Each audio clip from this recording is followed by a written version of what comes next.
Well, now joining me is the Albanese government's newly sworn-in Environment Minister, Murray Watt. Thanks for joining us. Let me start by asking about your intentions in terms of what's been called the Nature Positive Bill and the setting up of a Commonwealth EPA. In some states, the EPA can give advice but doesn't make a final decision on projects. Tanya Plibersek wanted a final decision made by them. Are you going to change the Plibersek proposal so EPA doesn't get the final say? Well, g'day, Andrew, and good to be with you. Obviously, it's very early days in my tenure in this role, and I'll be consulting widely about all of these issues. I think what we did see at the election was a strong endorsement from the Australian people for Labor's approach, which is to protect the environment and protect jobs. That's the way I'm going to be approaching this job. Obviously, we do need to protect our environment, not only because of the health and environmental benefits that provides, but there's a range of industries in Australia that rely on a healthy environment to be able to deliver the jobs and economic benefits that we need. In terms of the reforms, as I say, I've really just started beginning consultations on that, and you will have seen I'll be travelling to Perth this week to meet with representatives of the WA government, including Premier Cook, mining, environmental representatives, business representatives as well. I'm not locking myself in at this point to an exact model of an EPA, but I'll be very interested to hear the range of views that are being put forward. But this is what WA wants, isn't it? I mean, if you're meeting miners, if you're meeting the state governments, you want a swag of seats there. Won't you be looking, aren't you at least looking at that prospect that perhaps the EPA might just provide advice, not make the decision? Well, we did go to the election committing and recommitting, in fact, to having an independent EPA, and we need such a body with teeth to be able to assist in protecting our environment. But in terms of the details around the model of that, that is something that I'll be consulting on. I think it's a little premature for me to be making those kind of decisions before I've had an opportunity to meet with a range of interest groups on this. But I'm very hopeful, based on the early calls that I've made to representatives of governments, mining groups, business groups, environment groups. There's a lot of goodwill out there about the need to make changes to our environmental laws. If you go back to the review that Graham Samuel did for the former coalition government, he identified that our current environmental laws aren't working for the environment or the business community. The groups that I've been speaking with from across the spectrum agree with that. They agree that change needs to be made. Of course, there are some different views about what that looks like. But my job, of course, is now to get out there, meet with everyone who's got a view on this, and bring forward a package from the government that can make its way through the Senate. Look, my ears pricked up when you indicated that basically your second week in the job, you're going to be meeting miners, mining companies. That's an unusual approach from an Environment Minister, isn't it? I don't think so. I mean, whether it be Tanya Plibersek or other environment ministers, they've always engaged in wide-ranging consultations. I guess I have the benefit coming into this job of already having some strong existing networks in all of the different interest groups that want to be involved in this reform process due to the previous roles that I've had. I'm going to be open to all views in this role. Of course, I'll be listening to environment groups, and I'll be meeting with a number of them this week, having spoken to some of them on the phone. But I do want to be meeting with the mining community. I do want to be meeting with the business community because, as I say, my experience so far is that everyone across the spectrum recognises we need reform. They're committed to the task and they're committed to working with me to get that done. Have you been put in here because you're a fixer and the Prime Minister thinks you might be a bit more reasonable and not come up with decisions like the Blaney coal mine and salmon farming? I'll leave it to commentators like you, Andrew, to determine why I've been put in this role and come up with different descriptions. But I guess, I think my record does show that I'm someone who can bring different groups together and make decisive decisions and then get matters passed through the Senate. I did that in my agriculture role when it came to live sheep exports, which was a very controversial issue, but we got the job done there. I've done that when it comes to the CFMEU administration, getting difficult, contentious legislation through the Parliament, and that's the sort of approach I'll be taking here as well. As I say, I think that there's, the whole Australian community recognises we need to see reform, and what I see from the community is that they they want to see politicians, business groups, governments, environmental groups working together, coming up with common solutions rather than just pitting each other at each other all the time. Sure. Is it fair to say that the Prime Minister overruling Ms Plibersek on some of these areas that I just mentioned, like salmon farming when she was Minister, contributed to your electoral success in Western Australia and Tasmania? Well, I guess the seat results demonstrate that Australians pretty much in all states supported the agenda of the Albanese government. We are humbled by that. We're not going to get carried away with that. But clearly, if you look at the results in Tasmania in particular, with massive swings towards Labor, including in the seat of Braddon, that was a strong endorsement of the Albanese government's approach, which is that we can protect jobs and the environment.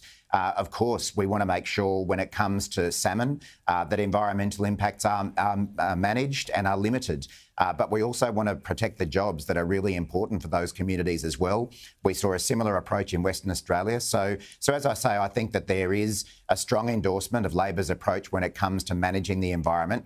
And I think we saw in the election a real rejection from the Australian people of the extreme left and right of politics, which have said that you've got to have one or the other. You know, people didn't want to see the Greens blocking environmental reform and saying no to everything. Equally, they didn't support the Coalition's approach in saying that every single development should go through without any conditions. People want to see that middle ground where we do protect both the jobs and environment, and I think it's been demonstrated that only Labor can provide that. I need to ask about the proposal to extend the North West Shelf gas project. You're planning to approve this, aren't you? I haven't made any decision at this point in time, Andrew. It would be a little bit early for me to be doing that. I've certainly had some preliminary briefings from my department about this particular project and the approval that needs to be made. It is my intention to make that decision by May 31, which is the current deadline there. I recognise this is a decision that's been taking a long time between the Western Australian government in particular and the federal government. So I do want to make that decision within the current time frame.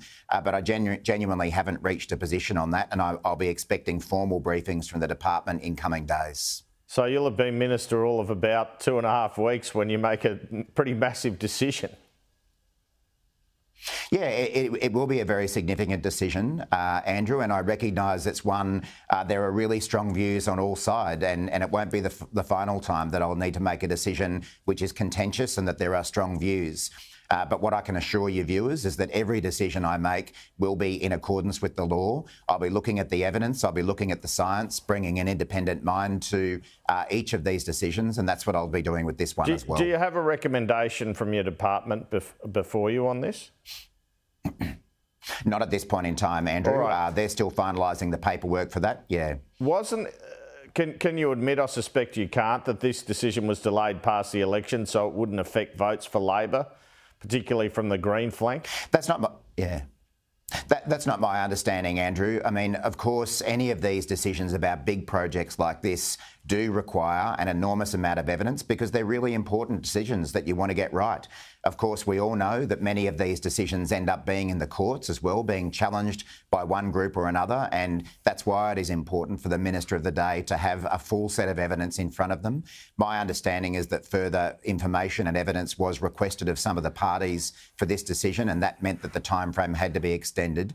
But as I say, my intention is to make this decision within the timeframe as it currently stands. Just briefly, what sort of changes do you want to make to the EPBC Act, and is it true you want to dump the term nature positive around the bill? Well, a couple of things there, Andrew. I mean, as I say, at this very early stage, it's a little early for me to be saying exactly what I expect to be in that legislation. But what I do want to achieve is deliver the independent EPA that we've now gone to 2 elections promising to deliver. But I also do want to take the opportunity to look at the Act more broadly and see what reforms can be made, both to protect the environment in a better way than it currently does, but also to smooth decision-making processes for business. As I say, I think everyone recognises the current laws don't achieve either of those goals, and that's what I want to do. In terms of the wording and the language, you know, I haven't made any decisions about that, but the principle that I'm adopting is that I think it is important when we're talking about these issues to use language that the average person on the street understands and can buy into.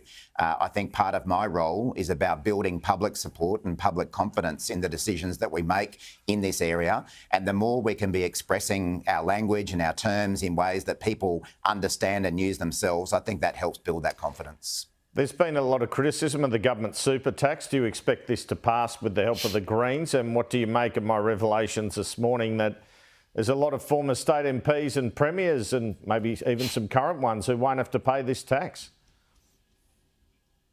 Well, certainly it's the government's intention to pass these laws in the way that we took to the election, Andrew. You will have seen through the campaign it was a hotly contested issue, and we have received an endorsement from the Australian people to legislate in the manner that we put forward. You know, we need to remember that this affects a very small number of people. Half of 1% of superannuation holders will be affected by this, people with balances above $3 million. That's a very small part of the community, and the reality is we will be relying on that taxation revenue to help meet some of our other priorities, like lifting bulk billing rates for GP clinics and supporting people with cost of living. That money has to come from somewhere, and we think this is a fair way to do that. In terms of who will be covered, of course, there is a small group of people, including the ones that you've identified today, who cannot be taxed on their superannuation under the Constitution. Now, we're, of course, not going to be introducing laws that are in breach of the Constitution and will be struck down. But what we are planning to do, as I say, is to reduce the tax concession available for a very small number of people with extremely high superannuation balances. People will still get a concession on their superannuation. It just won't be quite as generous as it is at the moment. I wanted to ask about the portfolio you've just left, industrial relations. The TWU boss, Michael Caine, said in The Australian on the weekend his members would shut down Australia's transport to get better deals for his members. Now, there was an opportunity to do that with Labor re-elected. What's your reaction to that? Well, I think we need to keep it a little bit in perspective, Andrew. I did see that story yesterday. There's a long way to go before the current enterprise agreements expire. And I think what you see from Mr Caine is him putting forward the interests of his members. Of course, what he wants to do is to secure higher wages and better conditions for his members, as any decent union leader would be looking for. But as I say, there's a long way to go. And of course, as always, we'd be encouraging the parties to talk, to negotiate, and there's the Fair Work Commission can be involved if needed as well. And just finally, Oscar Jenkins, the Australian's been sentenced to 13 years jail for fighting for Ukraine. What can you tell us about this and any prospect of getting him released, that meeting between Anthony Albanese and Volodymyr Zelensky later today? Yeah, again, this is an appalling decision from Russia and another outrage in a long line of outrages when it comes to matters involving Ukraine. We are appalled by this decision from Russia. We consider this to be a sham trial, and we don't accept that Mr Jenkins should be treated this way. In our view, he should be treated as a prisoner of war. He was a member of the Ukraine Defence Forces, and prisoners of war are entitled to humane treatment under international humanitarian law. We'll continue advocating for his release and for his welfare, and I'm sure Prime Minister Albanese will be taking that up with the Ukrainian president today. Murray Watt, thanks so much. Thanks, Andrew.